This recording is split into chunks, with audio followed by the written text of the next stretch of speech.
Hello Beauty Caterpillars, and today we are doing book talk number 8. So without further ado, let's get into the video because these book talks end up being super long and like my brain is just fried by the time I am done them. So let's get into it. So the first book we're going to talk about today is by Rebecca Yarros. I'm pretty sure I'm saying her last name wrong. I'll insert her name here right now. It is called The Things We Left Unfinished. So this book takes place in the past and in present day as well. So it kind of bounces back between 1940 England during the war and present day. So it kind of starts with Scarlett Stanton, who is Georgia Stanton's grandmother, and Scarlett Stanton is a super famous author. Wrote a ton of romance novels, and she recently passed away in the last year, and she has one story that is unfinished, and George's mother, who is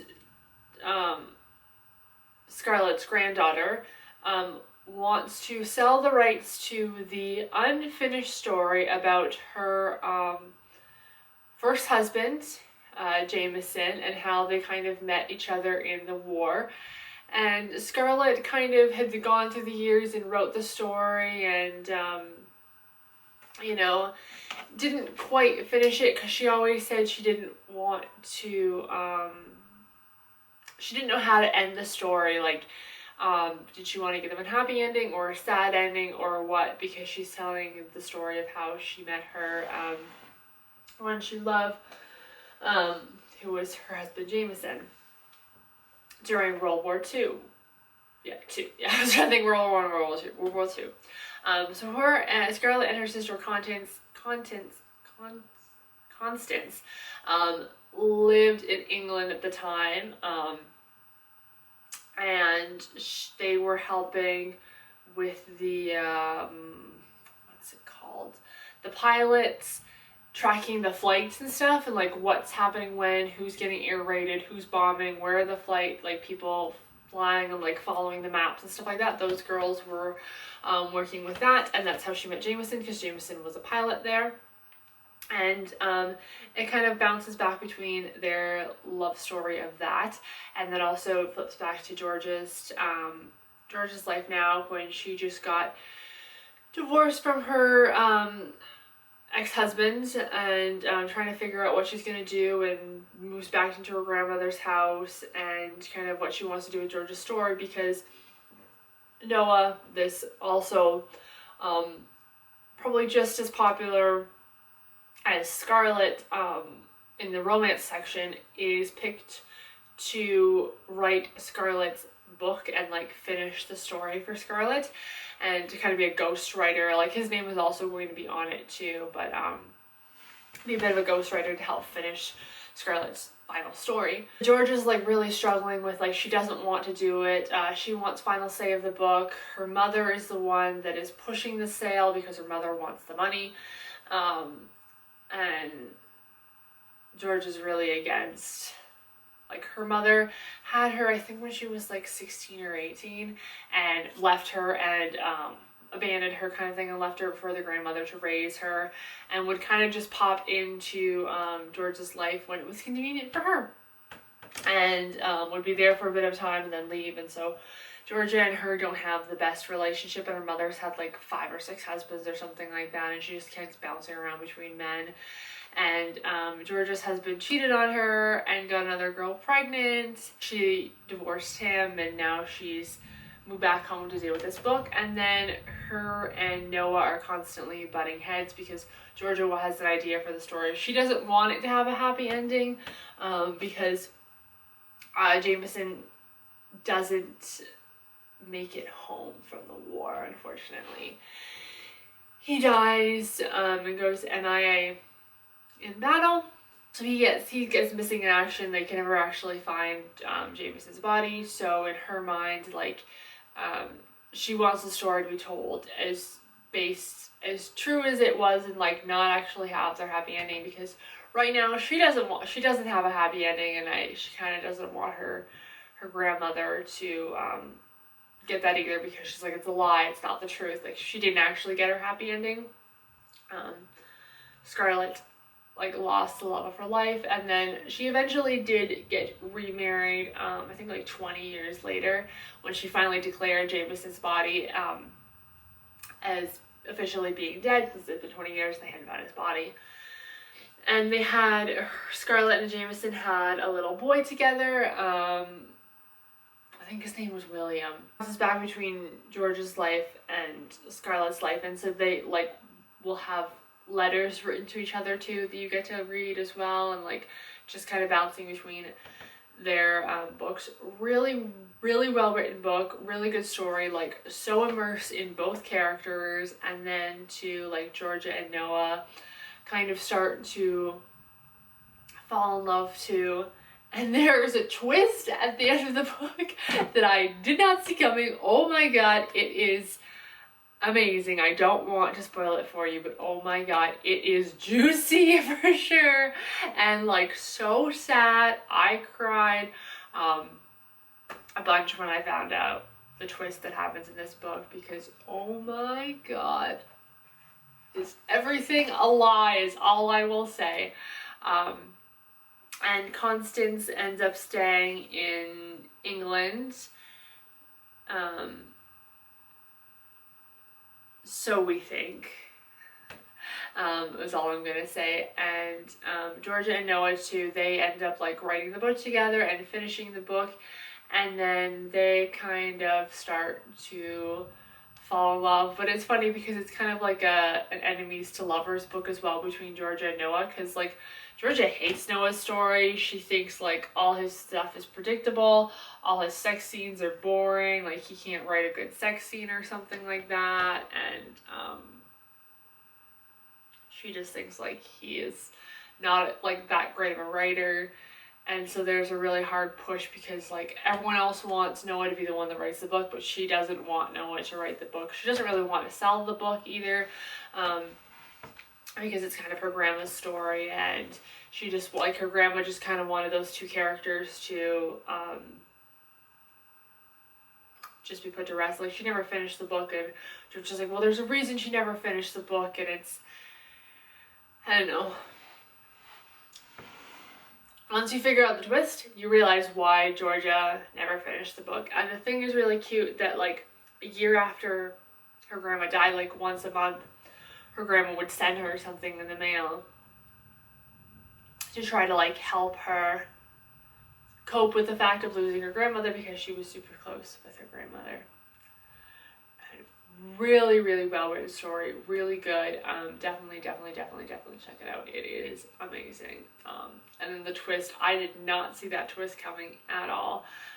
Really good, and you get to learn about Constance's life too. Like, she was engaged to somebody from their childhood, and then he ended up dying, and then so the person that Scarlet was supposed to be engaged to, which was this guy that was super abusive, Constance ended up marrying him instead, because Scarlet refused him and married Jameson instead, and then they have a little baby together, and then the struggles too of like having a relationship during the war as well, and like the long distance and never knowing if your partner is dead or alive, and you know, the fear that like they could die at any second and you have no idea, and the knock on the door that you get when they come to inform you that your loved one has passed away. So I love that book. Really good. Can't write about it enough. Another book that is, oh my god, amazing. I have not been this obsessed, and I do mean obsessed, with a book since probably Hunger Games. Like, I could not stop. I listened to it on audiobook. I could not stop listening to this book. Like, any spare second I got, I had my headphones in, I was listening to it. Like, my husband was kind of getting annoyed because he was like, oh my god, I turned away from you for 5 minutes and like you're already listening to your book, like what the hell? Because like any spare second I had, I was hooked. I even stopped reading at night just because I really wanted to go through these 4 books. So those books are the Court of Thorn and Roses series. Oh my god, amazing. I love it. I think there's 2 more books or something that's supposed to be coming out, but was addicted. I was hooked. It's romance, it's fantasy. Oh my god, it's amazing. There's lots of like spiciness in it. It is a YA book as well, but oh my goodness, you need to check it out if you have not read it already. It is amazing. I like recommending it to everyone that loves fantasy. It is about this girl named Freya. She is living in a world where there are fairies, and the fair folk, they have a divide between the humans and the fairies, and there is this wall that is built, and like you're not supposed to pass the wall because that goes into fairyland. If you go near it, like the fairies will come and eat you. And Freya is out hunting to try to, you know, find food for her family because it's the middle of winter, and her mother has died when she was young. Her father is this useless cripple man that doesn't do anything for the family anymore. He used to be a merchant, and he got beat up after their mother died and lost all their fortune, and can't walk very well anymore. So poor Freya had to be the one to step up at like 10, 12 and go out and start hunting in the woods to provide food for the family. And when she's out there one day hunting, she sees this giant wolf. And she doesn't think that the fairies, like, she knows the fairies can change into animals, but she doesn't think that, like, it's a fairy. And she ends up killing this wolf. And finding out later on that it actually, in fact, was a fairy that killed him. And the king of the summer court, Tamlin, has a curse put on him. And so he tells Farah that as a part of the treaty agreement, if you kill a fairy, you then have to become, live in the fairy world and like trade your life for a life. So you killed the fairy, now you have to give up your life as a human and go live in the fairy world. And she ends up living in the summer court with Tamlin.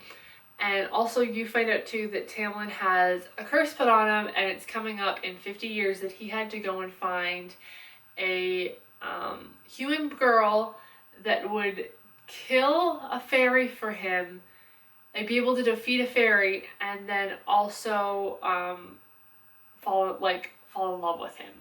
So he is trying to woo Freya to try to help relieve his curse, because everyone in the spring court, because there's 7 courts, there's spring, summer, winter, autumn, day, night, and then I think the 7th court is kind of like a no man's land, like nobody can, like, it's a general area, no one can go in that court. The other summer, spring, autumn, winter, day, night, and then I think the 7th one is just kind of like a no man's land. I could be wrong about that, but there is definitely 7 courts. And so she lives in the spring court with Tamlin, and Tamlin got captured and not captured, but like trapped in this magic and this curse for 50 years, and they all have these masks stuck to their face because they went to a ball or something, and everyone in the spring court is stuck with these masks on their faces, and they're magical and they have powers and things that they can do. And the 7 lords of all the courts are like super powerful fairies. They have really cool gifts. Tamlin's gift is that he is a shapeshifter, and he can shape into different animals and stuff, and he has the ability to change other people into different animals, hence why he was able to turn the guy as a wolf into the fairy into a wolf. And so Freya starts falling in love with Tamlin, but Tamlin won't let Freya leave his castle. He won't give her any sort of freedom, and he almost becomes, I don't want to say abusive, but very manipulative towards Freya. and the high priest, I believe she is, also is trying to manipulate and control Freya, and he won't allow her to leave the castle or anything like that for fear that like something is going to happen to her, and like his people are trying to like break into his castle. And she ends up meeting this gentleman from the Night Court who ends up being the lord or whatever of the Night Court, and she falls in love with him, and they get up to a bunch of shenanigans, and there's a bad guy that they're trying to fight too, and it's just like kind of follows like at first you like Tamlin, and in the second book you hate Tamlin and realize like how horrible a person Tamlin is, and how much like Rianthan, I think I'm saying his name right, Rianthan or whatever, truly loves Freya, and they actually end up being like a bonded pair. Which is like, it's rare for the fairies to like end up finding their bonded pair, but there is the ability to mate and find a bonded pair. Like not everyone finds their bonded pair, but like it's like kind of like a soulmate thing. And so like the second book is about, first book is about her and Tamlin, second book is about her and Rhysand, and then her moving to the Night Court. The third book a lot of people think is kind of like a pointless book, because it's like, I think it's like there's 3 and then there's a 3.25 or something like that, which everyone thinks is kind of like a pointless book, but I really liked it. I was not a huge fan of the fourth book because it was all about her sister, and her sister basically just complains the entire time, but you kind of do get to understand where the sister's coming from and why she's behaving the way she is and everything like that. And I get it, because why the author changed the narrative, because in the fourth book, like, Freya isn't really able to do a whole lot due to the fact that she's pregnant. And also too, Freya gets turned into a fairy in the first book as well, and so she gets all the special powers from all the 7 lords that put things into her and help heal her. So she has powers from all of them, which is really cool, which is also really unheard of. And the Night Court, everyone thinks, is the most dangerous and the most evil court, and you find out that like that's not true at all. Like, yes, there are aspects of the Night Court that are absolutely horrible, but they have a really cool like secret city that like sounds like a really cool place to live. Anyways, if you're at all interested in the Night Court, like not the Night Court, the Court of Thorn and Roses, it is a really good book. I could not put it down. I was just like consuming it as quickly as possible. Really, really good. There are longer books because like a lot of them are like 20 to 26 hours of a read. So that means it's like a bigger book, but oh my god, like I could not put the book down. I remember when I first started it, I saw a TikTok and it was like, something about like, do you have a support group before you read this book? Because if not, like you're gonna need one, and like just to talk to someone about how amazing this book is, and like, oh my god, is it truly like amazing? Anyways, enough rambling on about that, but that series is really, really, really, really good. It's romance, fair, fantasy, like just really, really well written, really in-depth characters, like, oh my god, amazing. Lots of twists and turns, like blindsiding things. You're like, oh my god, I didn't think that was gonna happen, and like a whole bunch of stuff. And like you do get to see Freya's family come back in it again, and kind of learn more about their history and like what happened to Freya's mother, and kind of why her sister is as horrible and mean as she is, and kind of that stuff. The next books we're going to get into is by Colleen Hoover. I've read a couple of her books, because I know she has like a ton, and like everyone's loving her right now. And I was told that like they were like spicy books, and I'm like, okay, like the ones I've read so far like have not been super spicy, so maybe I'm just not reading like the super spicy books. I don't know, but I just didn't find them, the ones I read, to be like that like spicy. I've read like the Court of Thorn and Roses were way more spicy than any of these Colleen Hoover books that I've read. So the first one we're going to get into is November 9th. Wait, no, sorry. Ugly Love. So it is about two characters named Tate and Miles, and Tate ends up living with her brother in an apartment across the hallway from this gentleman named Miles.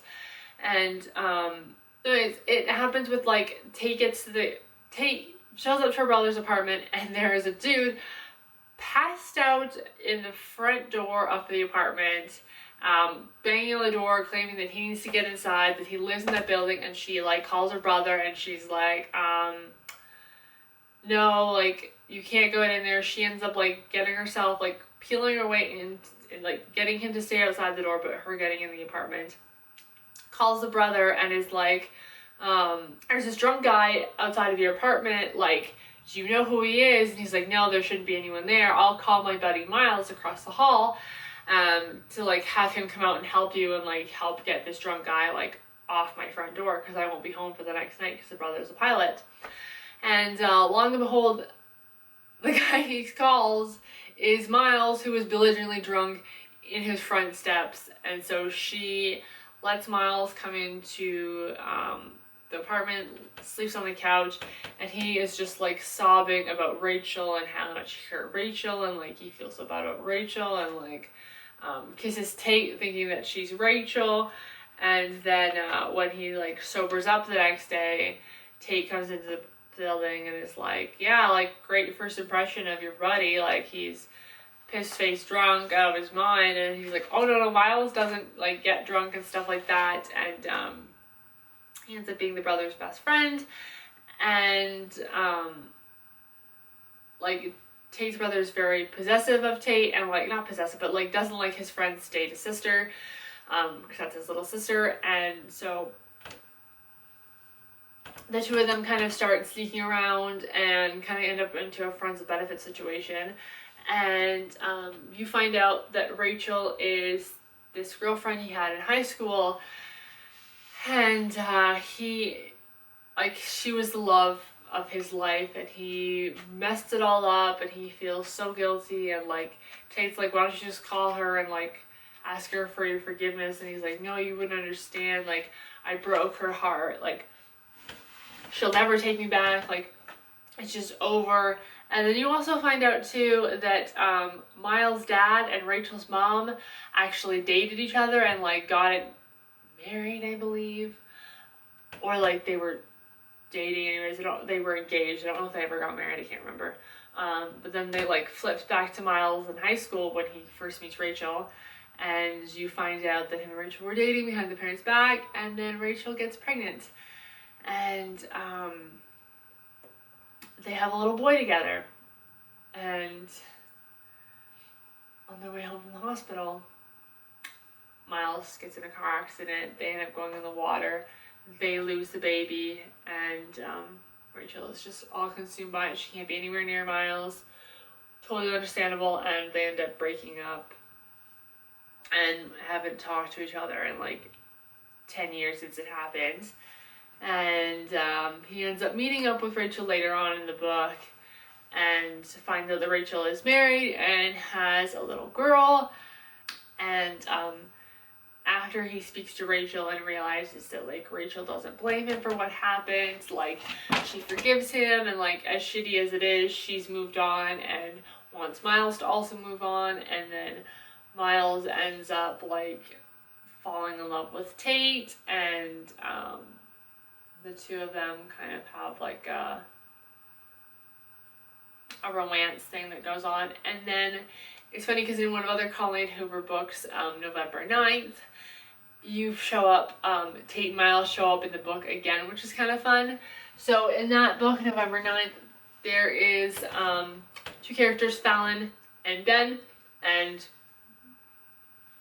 Fallon has a horrible accident happen to her on November 9th. She is staying over at her parents are divorced, her father's house, and he kind of forgets that Fallon's even there. And there is a fire that happens in the house, and he didn't realize, he totally forgot that Fallon was, because Fallon like doesn't always sleep there, like maybe once a month she'll spend the night at her dad's, and like spent the night there that night. She texted him Sorry, my memory card filled up. So she texts the dad that she's gonna be spending the night there, and he totally forgets about it or whatever. Fire breaks out in the house, and they don't think anyone's in the house, and then they realize that Fallon's hanging outside the window, and she has like third-degree burns like all over the right half, one side of her body anyways, and so badly burned. And the second year anniversary, or the first year, the next year, or yeah, the next year, she's at a restaurant with her dad on November 9th, and they're having dinner, and the dad completely forgets that I think it's the second anniversary of the fire, or the first anniversary, second anniversary of the fire, and completely forgets about it, like la la la, like Fallon used to be an actor before all this went down, now she reads audiobooks, like narrates audiobooks, and the dad thinks it's below her, beneath her, but like also she's never going to be good enough for Hollywood anymore now because of all her burns, and like she'll be lucky in the dad's eyes if she ever even meets a boy. And then she's at the restaurant with her dad, and this guy Ben shows up and is at the restaurant eating, and he like gets up to go to the bathroom, and comes back and then sits down because he's sitting in the booth behind Fallon and her father, and sits down and is like, hey babe, sorry I'm late, like traffic was bad. And she's like, oh hey dad, this is my boyfriend. And he's like, oh I'm Ben, whatever. And like Fallon and I have been dating for like 6 months or something, and like I think your daughter's amazing, and yada yada yada, and all this stuff. And the dad leaves, and Fallon and Ben like end up hanging out the rest of the day, and then they make a pact to meet once a year on November 9th.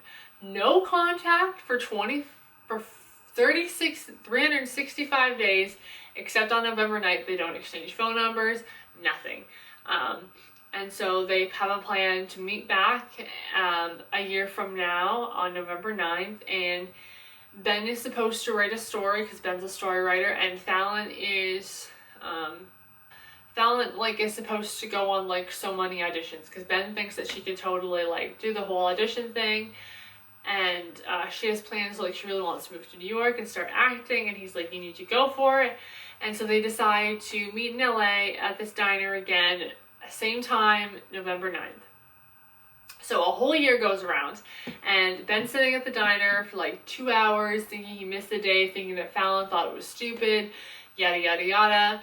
Turns out Fallon had to get a plane from New York to LA, and like stuff happened, and she still ends up showing up.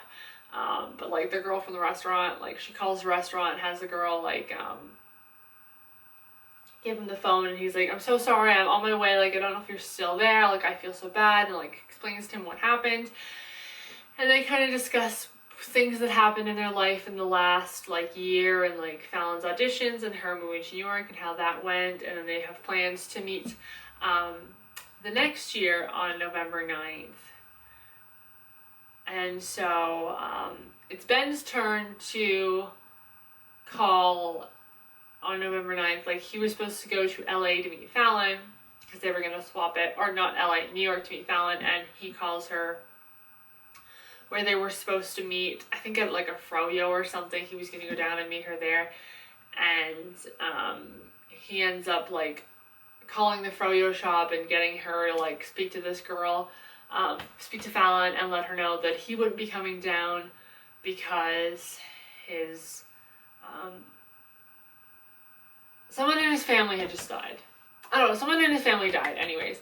And so Fallon decides to fly down to LA to see Ben, to be with him that day, because it was November 9th and they're supposed to spend the day together, and she feels bad, and she ends up meeting Ben's brother, who was also coincidentally Miles's friend. I think the brother's name was Kyle. Miles's friend, so from The Ugly Truth, Miles's friend and Kyle are both pilots and are friends, and someone passes away and they have to come back and organize the house and everything like that. And she meets the brother and the brother's fiance, because she's supposed to get married soon. And then they're supposed to meet up, and then I think, was that on November 9th? Like, she definitely met, Fallon definitely met Kyle, and then the next year, Fallon and Ben are supposed to meet up again the next year. I'm conflating something. And then Ben calls her and tells her that, oh, maybe I'm missing things up. Like, she meets Ben's family at some point. I think she comes down to LA. And then Ben calls her on November 9th that his brother has passed away year 4. And so she comes down to see Ben and his family year 4 again and stays at the house. And Ben tells everyone that Fallon is his girlfriend, and they're like, what do you mean it's a girlfriend? Like, you see each other like once a year, how can you have a relationship? And you find out that Ben's brother's wife is pregnant with their baby, with not Ben's baby, but Ben's brother, like Kyle's baby, and Tate and Miles actually come down to help with the grieving process, which Tate and Miles from Ugly Love, which is kind of funny that those two characters came back in the story again.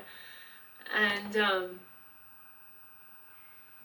she finds out, I think, but anyways, I think it's year 4 or year 5, I could be wrong, I think I'm confusing things. I think it was the second year she met Ben's family. I think I'm wrong. Like, she went down to his house because I think somebody died again or something. Someone passed away. And, I'm getting this all confused. Anyways, I think it's year 4 that they're supposed to meet up, because she's not allowed to date anyone until she's 23, so that's why they're going to meet up every year for 5 years, because she's like 18 or something at the time. And, anyways, we find out the real reason and what happened to Fallon, and then also how Ben's mother died, and how their two stories are actually, very intertwined. We find out how Ben's story and hers are very intertwined, and again, they meet up again every year for 5 years. It's really, really good, really well written. But it's just fun that, like, Ugly Truth and November 9th also, like, have 2 characters in the book. That's fun that she, like, plopped them in there. Last book by Colleen Hoover is Maybe Someday. And it is about this girl, Sydney Ridge. Sydney is this girl that lives in an apartment building, and there's this boy named Ridge that sits out every night and plays guitar, and Sydney sits out there at 8 o'clock every night and listens to him play the guitar. And she finds out that her boyfriend of 2 years is cheating on her with her best friend and roommate Tori, and so she ends up leaving. And Ridge gives her a place to stay, and she doesn't actually know Ridge at the time. And then she finds out that after she moves in that Ridge is also deaf.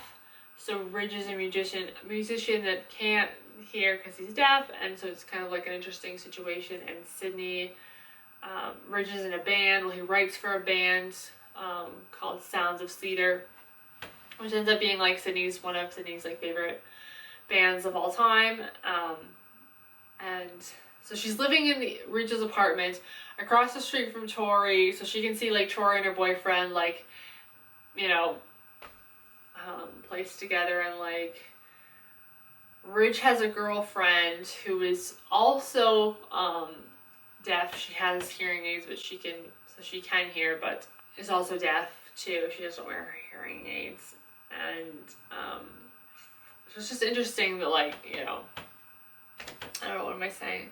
But anyways, so Sydney ends up writing songs for Ridge's band, and they end up writing a bunch of love songs for each other, and of course the two of them fall in love, but she doesn't want to, I think her name is Emily, make Emily into, like, she doesn't want to turn into a Tory, so she's trying to repress her feelings for Ridge and like try not to go any further with them. Anyways, the girlfriend finds out that Sydney and Ridge kiss and like breaks up with Ridge. Sydney and Ridge eventually do start dating, and they like write a whole bunch of music together and a whole bunch of songs, and like things happen between the two of them. But just a really interesting book, like just seeing like what Ridge's life is like not being able to hear, and like how he has to interact with the world. The roommate as well, that because Ridge lives with 3 other people, like there's I think Brittany, I can't remember the guy's name, and then Ridge and him are like best friends, and the brothers in the band of Sounds of Cedar, and Ridge hasn't spoken in like 15 years or something like that, and Sydney's the only one that's heard him speak since he was 9, and his like abusive father told him to stop speaking. And then his best friend, actually, both his best friend's parents are deaf. That's how he met Ridge, and I think her name is Emily, the girlfriend. And it actually, kind of funny story was the friend, and I'm probably not saying her name right. It's probably not Emily, but anyways, we're going to call her Emily for right now. I'll probably put her actual name in there once I figure out what it is. They used to date, and then Ridge had to wait like a year before he could ask her out again and stuff. And then they were together for so long. And then Sydney's like, I can't wait a year to date you. Like, we just got to break up. Like, I can't do that to Emily. Like, she's amazing. Like, we're just not going to date. And then I think like 6 months later, Ridge and Sydney get together. So I've read a couple of, I think I've read 4 of Colleen Hoover's books, and I've heard that they're supposed to be super spicy books. 2 of them I read, and I was like, there's like no, I don't know if I'm just, because they're the audiobooks, they don't have like, these aren't the ones that are made into spicy books, I don't know, but the 4 I've read from her is It Ends With Us and It Starts With Us, The Ugly Truth, and Confessions. So they're good books. I really, really liked the It Ends With Us and It Starts With Us. So the It Ends With Us is about this girl growing up in a abusive, like her parents are in an abusive marriage. Her husband abuses the mother. Never touches Lily, who is their daughter, and kind of her life as a teenager, looked back through journals. So she wrote a journal while she was a kid about this time that she was going through, and she ends up meeting this homeless boy named Atlas when she was 16, and she kind of helps him out and kind of saves his life, actually, and he kind of helps get her through the worst times. And she writes in her diary to Ellen DeGeneres, and there's an ongoing inside joke about Boston, and she moves to Boston when she's 23, and she ends up meeting this guy, Biden, I think his name is, and he's this super hot neurosurgeon who's got this dark, brooding past, and like this horrible thing happened to him, and him on a roof of a building that he ends up living in, and his sister, he kind of talks Lily into these naked truths, kind of convinces, and it's kind of the nudge she needs to actually go and buy herself pushes her to buy a flower shop that she's always wanted to do. She names it Lily Blooms, because that's her last name is Bloom. I think it's Lily Blooms, I can't remember, I could be wrong, the shop maybe it's not that name, but she ends up hiring this girl who ends up being Riker's sister, and the 2 of them end up becoming best friends, and then eventually she ends up falling in love with her brother Riker, the brother, and he pushes her away for a bit, and then the 2 of them end up getting married. And then he becomes abusive to Lily. And Lily kind of starts that abuse cycle until she finds out that she's pregnant. And she always swore up and down that she would leave the minute a man hit her. And she's kind of struggling with that and trying to leave. And then she kind of understands what her mother went through and all this stuff. And she coincidentally meets Atlas years later in Boston, and Riker finds out about Atlas and loses his mind, and he blames it on Atlas as being the reason why he ends up abusing Lily, because every time he hits Lily, it always has something to do with Atlas. And yeah, you kind of root for the characters in the beginning, then it gets kind of sad with that, you know, this handsome, sweet man ends up being the very thing that Lily did not want. And then it starts with us as a sequel to It Ends With Us, and it involves Lily's life after she leaves Riker and gets out of the abusive situation, but then the two of them have a child together and trying to deal with that, and just and then also her life with Atlas now that she's free and she's left Riker and all that stuff. And it's a really good book. There's some really sad moments in it. There's some really happy moments in it. There's some really terrifying moments. Anyways, I hope you guys enjoyed this book review. I hope you found it helpful. I'll see you guys later. Bye.